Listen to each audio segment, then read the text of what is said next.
ओम सर्वस्वरूपे सर्वेश्वर शक्ति समन्वितेव विस्त्राई नो दुर्गा देवी नमस्तुते। पंचदेवोपासकों के नरक में न जाने का कथन तथा 86 प्रकार के नरक कुंडों का विशद परिचय। सावित्री ने कहा, महाभाग धर्मराज, आप वेद एवं वेदांग के पारगामी विद्वान हैं, जो सबका सारभूत अभीष्ट सर्वसम्मत कर्म का उच्छेद करने के लिए मूल आधार, परम श्रेष्ठ, मनुष्यों के लिए सुखदायी, सब कुछ देने में समर्थ, सबको सब प्रकार का मंगल प्रदान करने वाला है, जिसके प्रभाव से संपूर्ण मानव भय और दुख दर्शन से भी छूट जाते हैं, जिसकी महिमा से मनुष्य इन कुंडों में पड़ते तो हैं ही नहीं, इनके पास भी नहीं जाते, तथा जो मनुष्यों को जन्म आदि विकारों से रहित कर देता है। अब वह महान सत्कर्म आप मुझे बताने की कृपा करें। साथ ही उन कुंडों के आकार कैसे हैं, वे किस प्रकार बने हैं, तथा कौन से पापी किस रूप से उनमें वास करते हैं, यह मैं सुनना चाहती हूँ। देह के अग्नि में भस्म हो जाने के पश्चात मानव किस देह से लोकांतरों में जाता और अपने किए हुए शुभ अशुभ कर्मों के फल भोगता है, तथा अत्यंत क्लेश पाने पर भी वह शरीर नष्ट क्यों नहीं हो जाता, आदि सभी बातें मुझे बताने की कृपा करें। भगवान नारायण कहते हैं, नारद, सावित्री के वचन सुनकर धर्मराज ने भगवान श्री हरि को स्मरण करते हुए कर्म रूपी बंधन को काटने वाली पवित्र कथा आरंभ की। धर्मराज बोले, वत्से,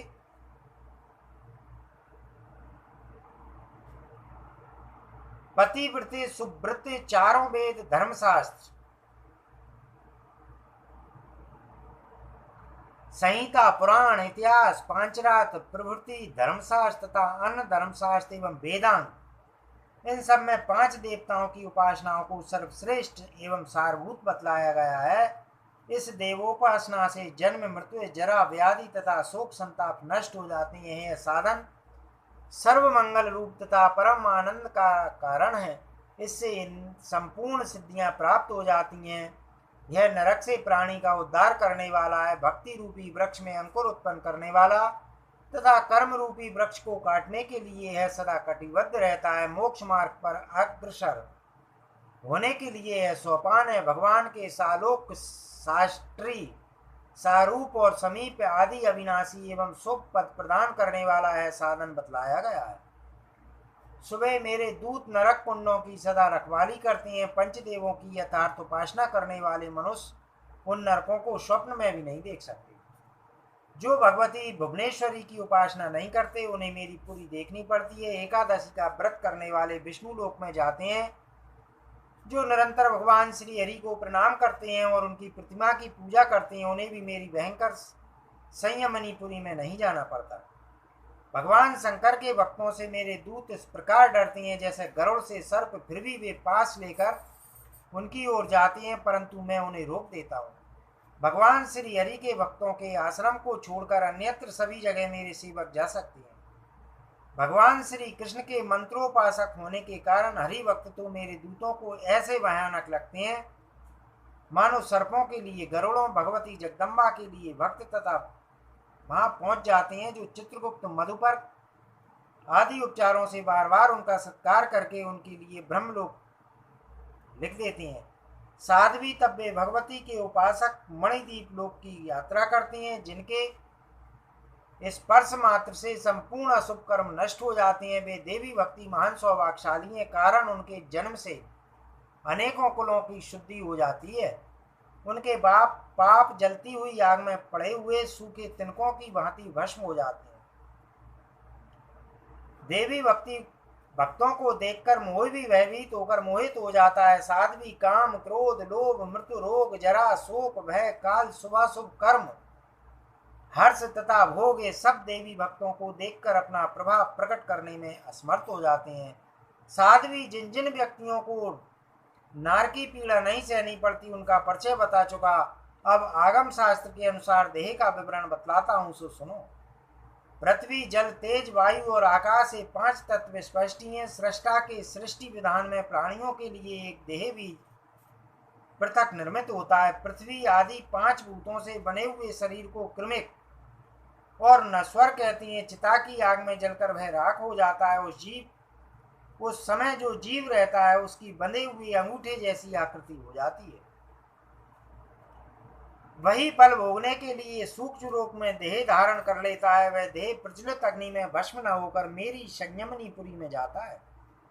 स्थूल शरीर तो जलने पर तथा दीर्घ काल तक प्रहार करने पर नष्ट हो सकता है, परंतु उस यातना शरीर को अस्त्र अथवा शस्त्र नष्ट नहीं कर सकते। अत्यंत तीखी ढाल वाले कांटे तथा तपते हुए तेल, लोहे और पाषाण पर पड़ने पर भी वह ज्यों का त्यों बना रहता है।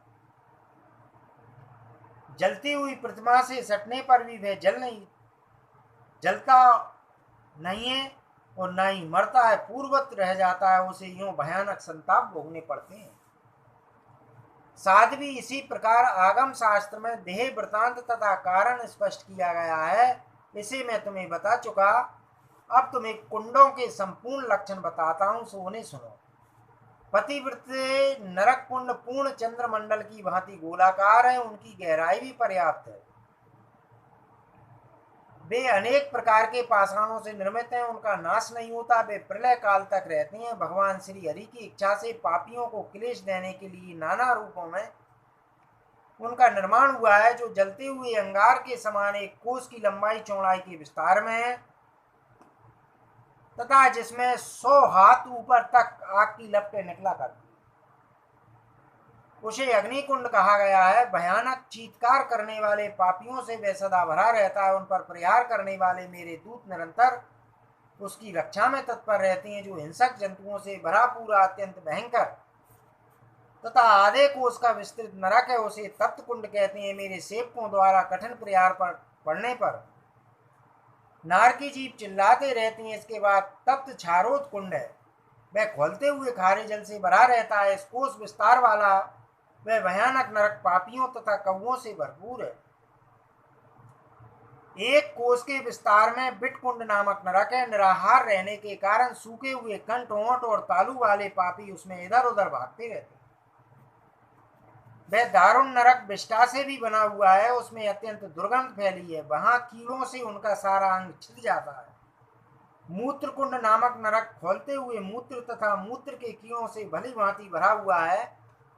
अत्यंत पातकी जीवों से भरा हुआ है। नरक 2 कोस के परिणाम में है। वहां कीड़े जीवों को खाते रहते हैं। उसमें पड़े पापियों के कंठ, होंठ, तालू सूखे रहते हैं। श्लेष्म आदि अपवित्र वस्तुएं और उसके कीड़ों तथा श्लेष्म भोजी पापी जनों से भरा नरक श्लेष्म कुंड कहा जाता है।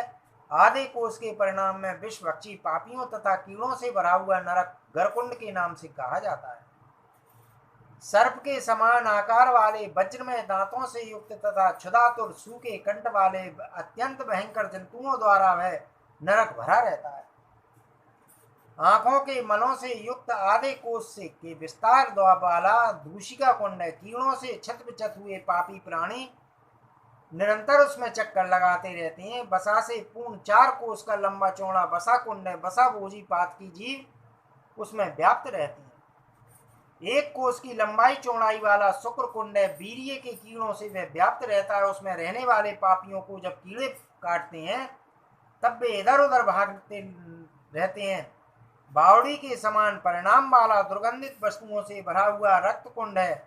उस गहरे कुंड में रक्त पीने वाले प्राणी तथा काटने वाले कीड़े भरे रहते हैं। अश्रु कुंड नेत्रों के अश्रुओं से पूर्ण रहता है। अनेक पापी जन उसमें भरे रहते हैं। 4 बावड़ी जितना उसका विस्तार है। कीड़ों के काटने पर जीव उसमें रुदन करते रहते हैं। मनुष्यों के शारीरिक मलों तथा मल भक्षी पापी जीवों से युक्त गात्र मल कुंड है। कीड़ों के काटने तथा मेरे दूतों के मारने के कारण घबराए हुए जीव उसमें किसी प्रकार समय बिताते हैं। कानों की मैल खाने वाले पापियों से आच्छादित कर्ण बिटू कुंड है। 4 बावड़ी जितने प्रमाण वाला है। कुंड कीटों द्वारा काटे जाने वाले पापियों की चीत्कार से पूरित रहता है। मनुष्यों की मज्जा तथा अत्यंत दुर्गंध से युक्त मज्जा कुंड है। जो महापापियों से युक्त एवं 4 बापी के विस्तार वाला है। मेरे दूतों से प्रताड़ित प्राणियों से युक्त त्रिगंध मांस वाला मांस कुंड है। एक बापी जितने प्रमाण वाले इस कुंड में भयानक प्राणी भरे रहते हैं। कन्या का विक्रय करने वाले पापी वहां रहकर कन्या का मांस भक्षण करते हैं। कीड़ों के काटने पर वे अत्यंत भयभीत हो बचाओ बचाओ की पुकार करते रहती हैं। 4 बावड़ी जितने लंबे चौड़े नखादी 4 कुंड ने ताम्र में उल्का से युक्त तथा जलते हुए तांबे के सदृश ताम्र कुंड है। तांबे की असंख्य प्रचलित प्रतिमाएं उसमें भरी रहती हैं। प्रत्येक प्रतिमा से पापियों को सटाया जाता है, तब वे चिल्ला उठती है। नारकी जीवों से भरा है। नरक 2 कोस लंबा चौड़ा है। प्रज्वलित लोहे तथा चमकते हुए अंगारों से युक्त लोहे कुंड है। जलते हुए लोहे की प्रत्येक प्रतिमा से पापियों को सटाया जाता है, तब वे चीत्कार कर उठती हैं तथा निरंतर जलते हुए वे पापी भयभीत होकर रक्षा करो पुकारते रहती हैं। वह कुंड 2 कोस में विस्तृत तथा अत्यंत भयानक है और वहां चारों ओर भयानक अंधकार छाया रहता है। चर्म कुंड और तप्त सुरा कुंड आदि बावड़ी के प्रमाण के ही चर्म भक्षण तथा सुरापान करने वाले पापी जीव इसमें भरे रहते हैं। कंटक में वृक्षों से सुशोभित सालमली कुंड है। वे दुखप्रद नरक 1 कोस की दूरी है। लाखों मनुष्य उसमें अट सकते हैं। वहां 4 हाथ के अत्यंत तीखे कांटे सालमली वृक्ष से गिरकर नीचे बिछे रहती हैं। एक एक करके सभी कांटों से घोर पापियों की अंग छिद उठते हैं। उन अत्यंत व्यग्र पापियों के तालु सूख जाते हैं। तब महान भयभीत होकर मुझे जल दो यूं चिल्लाने लगते हैं। जिस प्रकार खोलते हुए तेल में कोई वस्तु पड़ जाए तो वह नाचने लगती है, वैसे ही तक्षक संज्ञक सर्पों के विष निगल कर जीव जिसमें व्याप्त है वह नरक विशोध कुंड कहलाता है। उसका परिमाण 1 कोस है। तप्त तेल कुंड में सदा खोलता हुआ तेल भरा रहता है। जलन के कारण कीड़े तक उसमें नहीं रहते, किंतु मेरे दूतों की चोट खाकर पापियों को वहां रहना पड़ता है। जलता हुआ तेल ही उन्हें खाना पड़ता है। अंगारों से जो झुलस उठे हो ऐसे महान पापियों से युक्त अंगार कुंड नामक नरक है। वह अंधकार से पूर्ण 1 कोस विस्तृत नारकी जीवों के लिए कष्टप्रद एवं अतिशय भयानक है। जिनके आकार त्रिशूल जैसे हैं तथा जिनकी धार अत्यंत तीक्ष्ण है, उन लोहों में शस्त्रों से संपन्न कुंतल कुंड 4 कोस में विस्तृत है। नरक ऐसा जान पड़ता है मानो शस्त्रों की सैयाओं भालों से छिद जाने के कारण जिनके कंठ टोंट और तालू सूख गए हैं, ऐसे पापी जीवों से उस नरक का कोना कोना भरा पड़ा है। साध्वी जिसमें सर्प जैसे बड़े बड़े असंख्य भयंकर कीड़े रहते हैं उसे कृमि कुंड कहा जाता है। विकृत बदन वाले उन कीड़ों के दांत बड़े तेज होते हैं। वहां सर्वत्र अंधकार फैला है। कुएं कुंड को 4 कोस लंबा चौड़ा बताया गया है। पू पक्षी प्राणी जिसमें निवास करते हैं। ताल के वृक्ष जितना गहरा तथा असंख्य सर्पों से युक्त सर्पकुंड है। सांप पापियों के शरीर से लिपट कर उन्हें काटते रहते हैं। मशक आदि क्रूर जंतुओं से पूर्ण मशक कुंड है। दंश कुंड और गोलकुंड ये 3 नरक है। महान पापियों से युक्त नरकों की सीमा आधे आधे कोस की है। जिनके हाथ बंधे रहते हैं, रुधिर से सर्वांग लाल रहता है तथा जो मेरे दूतों से घायल रहते हैं उन प्राणियों द्वारा वहां हाहाकार मचा रहता है। वज्र और बिच्छुओं से ओतप्रोत वज्र कुंड और वृश्चिक कुंड है। आदि बावड़ी के प्रमाण वाले उन नरकों में वज्र एवं बिच्छुओं से विद्युत प्राणी भरे रहते हैं। सरकुंड, शूलकुंड और खड़क कुंड ये तीनों आयुधों से व्याप्त हैं। उन नरकों में पड़े प्राणियों का शरीर शस्त्र अस्त्रों से छिदता रहता है। रक्त की धारा बहने लगती है जिससे वे लाल प्रतीत होते हैं। उन नरकों का प्रमाण आदि बावड़ी है। संतप्त जल से पूर्ण तथा अंधकार में गोलकुंड है। टेढ़े मेढ़े कांटों की सी आकृति वाले कीड़े यहाँ के पापियों को काटते हैं। उस नरक का विस्तार आदि बावड़ी है। कीड़ों के काटने तथा मेरे दूतों के मारने पर भय से घबराए हुए प्राणी रोते हुए पापियों का झुंड कोसों तक फैला रहता है। अत्यंत दुर्गंध से युक्त तथा पापियों को निरंतर दुख देने वाला नरक कुंड। वहां विकृत आकार वाले भयंकर नरक आदि जंतु उन्हें काटते रहते हैं। उस नरक की लंबाई चौड़ाई आदि बावड़ी के परिणाम में विष्टा मलमूत्र और श्लेष्मी बच्ची असंख्य पापियों से भरा हुआ काककुंड है।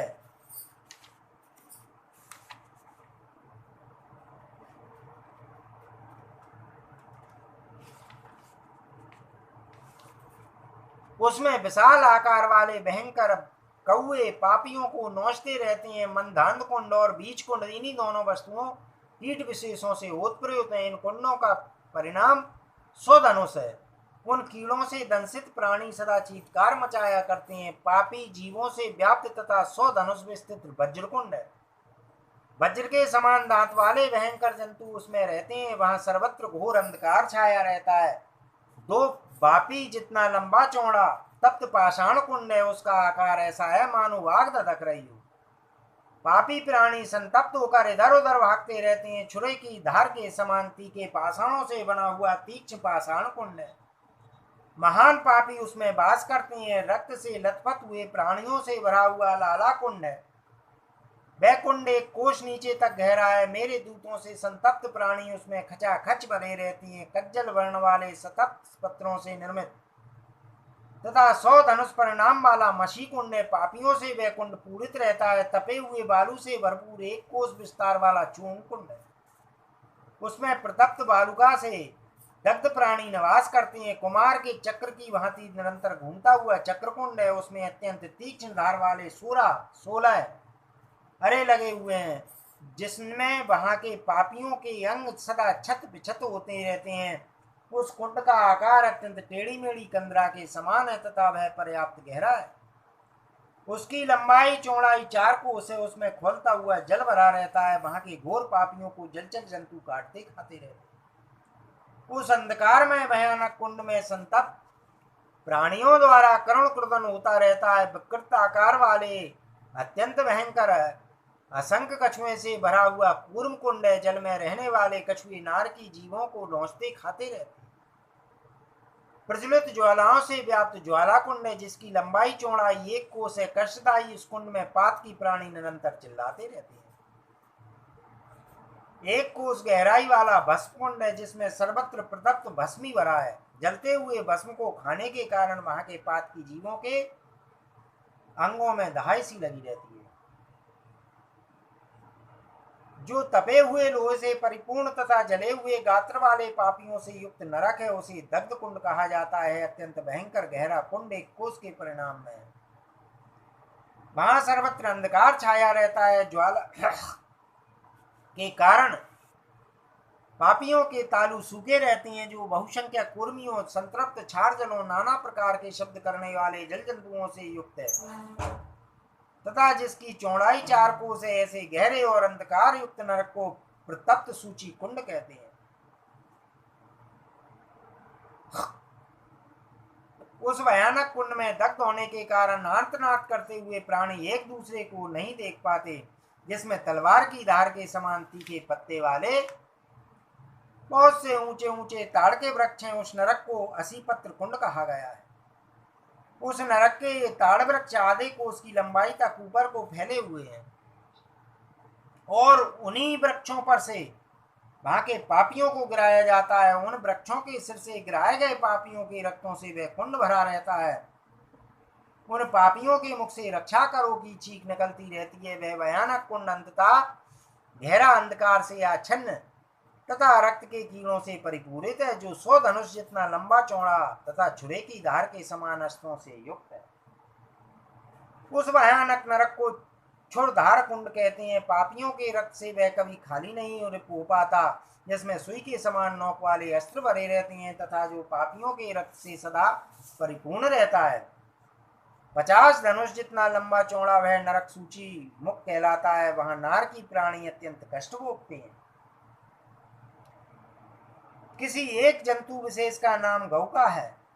उसके मुख के समान जिसकी आकृति है, उसका नाम गौका मुख कुंड है। उसकी गहराई कुएं के समान है और उसका प्रमाण 20 धनुष है।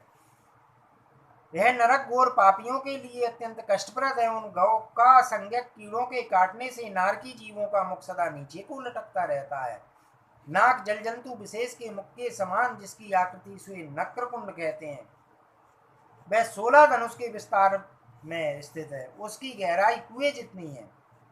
उस कुंड में सदा पापी भरे रहते हैं। गज धनुष कुंड को 100 धनुष लंबा चौड़ा बताया गया है। 30 धनुष जितना विस्तृत तथा गौ के मुख की आकृति वाला एवं पापियों के लिए अत्यंत दुखद जो नरक है उसे गौ मुख कुंड कहा जा गया है। काल चक्र से युक्त सदा चक्कर काटने वाला भयानक नरक जिसकी आकृति घड़े के समान है कुंभी पाक कहलाता है। 4 कोस के परिणाम वाला वह नरक महान अंधकारमय है। साध्वी उसकी गहराई 1,00,000 पोरसा है। उस कुंड के अंतर्गत तप्त तेल एवं ताम्र कुंड आदि बहुशंख कुंड है। उस नरक में पड़े पड़े पापी अचेत होकर पड़े रहते हैं। भयंकर कीड़ों के काटने पर चिल्लाते हुए नारकी जीव परस्पर एक दूसरे को देखने में असमर्थ रहते हैं। उन्हें क्षण क्षण में मूर्छा आती है और वे पृथ्वी पर लोटपोट हो जाते हैं। पतिव्रते उन सभी कुंडों में जितने पापी पड़े हुए हैं उन सबकी ऐसी ही दशा है। मेरे दूतों की मार पड़ने पर वे क्षण में गिरते और क्षण में चिल्लाहट मचाने लगते हैं। कुंभी पाक के अंतर्गत जो नरक कुंड है वे उससे कहीं चौगने कष्टप्रद हैं। सुदीर्घ काल तक मार पड़ने पर भी यातना भोगने वाले उन शरीरों का अंत नहीं होता। कुंभी पाक को संपूर्ण नरक कुंडों में प्रधान बताया गया है। काल निर्मित सुदृढ़ सूत से बने हुए पापी जीव जहां निवास करते हैं उसे कालसूत्र नामक नरक कुंड कहा गया है। मेरे दूतों के प्रयास से प्राणी कभी ऊपर उठते हैं और कभी डूब जाते हैं। बहुत देर तक उनकी सांस बंद हो जाती है, वे अचेत से हो जाते हैं। साध्वी उसका जल सदा खोलता रहता है। नरक भोगी प्राणियों के लिए वह बड़ा ही कष्टप्रद है। अवट कुंड और मत्स्योद कुंड एक ही है। अवट संज्ञक एक कूप है अतः कोई उसे अवट कुंड कहा करता है। संतृप्त जल से वह परिपूर्ण रहता है। 24 धनुष जितना वह लंबा चौड़ा है। जलते हुए शरीर वाले घोर पापी जीव उसमें निरंतर व्याप्त रहते हैं। मेरे दूतों की कठिन मार उन्हें सहनी पड़ती है। उस कुंड की अब टोह संज्ञा है। उसके जल का स्पर्श होते ही संपूर्ण व्याधियां पापियों को अनायास घेर लेती हैं। उसकी गहराई 100 धनुष है जिसमें पड़े हुए प्राणियों को असंतुद नामक कीड़े काटते रहते हैं। उसे असंतुद कुंड कहा जाता है। दुखी जीव सदा हाहाकार मचाया करते हैं। अत्यंत तपी हुई धूलों से व्याप्त नरक को पास कुंड कहते हैं। वह 100 धनुष जितना विस्तृत है। उसमें पड़े नार की जीवों के चमड़े जलते रहते हैं। खाने के लिए उसे जलती हुई धूल की उपलब्ध होती है जिसमें गिरते ही पापी पासों से अवशिष्ट हो जाते हैं। उसे विज्ञ पुरुषों ने पास बेष्टन कुंड कहा है। उसकी लंबाई चौड़ाई 1 कोस है। जहाँ पापी ज्यों ही गिरती हैं त्यों ही सूल से जकड़ जाती हैं उसे सूल प्रोत कुंड कहा जाता है। उसका परिणाम 20 धनुष है। प्रकंपन कुंड आधे कोस के विस्तार में है। उसका जल बर्फ के समान गलता रहता है। उसमें पड़ते ही प्राणियों के शरीर में कपकपी मच जाती है। जिसमें पापियों के मुखों में जलती हुई लोहाटी घुसा दी जाती है उसे उल्का मुख कुंड कहा जाता है। वह भी 20 धनुष जितना लंबा चौड़ा है जिसकी गहराई 1,00,000 पोरसा है तथा 100 धनुष जितना जो विस्तृत है। उस भयानक कुंड को अंधकूप नरक कहते हैं। उसमें नाना प्रकार की आकृति वाले कीड़े रहते हैं। वह सदा अंधकार से व्याप्त रहता है। कूप के समान उसकी गोलाई है। कीड़ों के काटने पर प्राणी आतुर होकर परस्पर एक दूसरे को चबाने लगते हैं। उन्हें खोलता हुआ जल भी पीने को मिलता है। एक को तो खोलते हुए जल से जलते हैं, दूसरे कीड़े भी काटते रहते हैं। वहां इतना अंधकार रहता है कि आंखों से कुछ भी देख नहीं सकते। जहां जाने पर पापी अनेक प्रकार के शस्त्रों से बिंध जाती हैं वह वेदन कुंड कहलाता है। उसकी लंबाई चौड़ाई 20 धनुष है। जहां डंडों से मारा जाता है उस 16 धनुष के प्रमाण वाले नरक को दंड ताड़न कुंड कहते हैं। जहां जाते ही पापी जीव मछलियों की भांति महाजाल में फंस जाते हैं तथा जो 20 धनुष जितना विस्तृत है उसे जाल रंध्र कुंड कहलाता है। जहाँ गिरे हुए पापियों के शरीर चूर्ण चूर्ण हो जाते हैं वे नरक देह चूर्ण कुंड कहलाते हैं। वहां गए हुए पापियों के पैर में लोहे की बेड़ी पड़ी रहती है। असंख्य पोरसा वह गहरा है। लंबाई और चौड़ाई 20 धनुष है। प्रकाश का तो कहीं नाम ही नहीं है। उसमें प्राणी मूर्छित होकर जड़ की भांति पड़े रहते हैं। जहां गए पापी मेरे दूतों द्वारा दलित और ताड़ित होते रहते हैं उसको दलन कुंड कहा जाता है। वह 16 धनुष के विस्तार में है। तपी हुई बालू से व्याप्त होने के कारण जहाँ गिरते ही पापी के कंठ, होंठ, तालु सूख जाते हैं, तथा जो 30 धनुष जितना परिणाम में है और जिसकी गहराई 100 कोरसा है, एवं जो सदा अंधकार से आच्छन्न रहता है, उस पापियों के लिए अतिशय दुखप्रद नरक को शोषण कुंड कहते हैं। विविध चर्म संबंधी कसाय जल से जो लबालब भरा रहता है, जिसकी लंबाई चौड़ाई 100 धनुष है और सदा दुर्गंध फैली रहती है, तथा जहाँ उस अमेध वस्तु के आहार पर ही रहकर पापी जीव यातना भोगते हैं, यह नरक कस कुंड कहलाता है। साध्वी, जिस कुंड का आकार सूर्प के सदृश है, वह जो 12 धनुष के बराबर लंबा चौड़ा है, एवं जहाँ सर्वत्र संतृप्त बालू बिछी रहती है और पातकियों से कोई स्थल खाली नहीं रहता, उस नरक को सर्प कुंड कहते हैं, सूर्प कुंड कहते हैं। वहां सदा दुर्गंध भरी रहती है, वही खाकर पापी जीव वहां यातना भोगते हैं। पतिव्रते, जहाँ की रेणुका अत्यंत संतप्त रहती है तथा जो घोर पापी जीवों से युक्त रहता है, एवं जिसके भीतर आग की लपटें उठा करती हैं, ऐसी ज्वाला से भरे हुए मुख वाले नरक को ज्वाला मुख कुंड कहा जाता है। वह 20 धनुष में विस्तृत है। ज्वाला से दग्ध पापी उसके कोने कोने में भरे रहते हैं। उस कुंड में प्राणियों को असीम कष्ट भोगना पड़ता है, जहाँ गिरते ही मानव मूर्छित हो जाता है, तथा जिसके भीतर की ईंटें अत्यंत संतप्त रहती हैं, एवं जो आधे बावड़ी जितना परिणाम वाला है, वह जिम्बा कुंड कहलाता है, जो धूम में अंधकार से संयुक्त रहता है, तथा जहाँ गए हुए पापी धूमों के कारण नेत्रहीन हो जाते हैं और जिसमें सांस लेने के लिए बहुत से छिद्र बने हैं, उस नरक को धूम्रा अंध कुंड कहा गया है। वह 100 धनुष के बराबर परिणाम में है, जहाँ जाने पर पापी को तुरंत नांग बांध लेती हैं, तथा जो 100 धनुष जितना लंबा चौड़ा है और जिसमें सदा नाग भरे रहती हैं, उसे नाग वैष्णव कुंड कहा गया है। इन सभी कुंडों में मेरे दूत प्राणियों को मारते, जलाते तथा भांति भांति से भयानक कष्ट देते रहते हैं। सावित्री, सुनो, मैंने ये 86 नरक कुंड और उनके लक्षण भी बता दिए। अब और तुम क्या सुनना चाहती हो?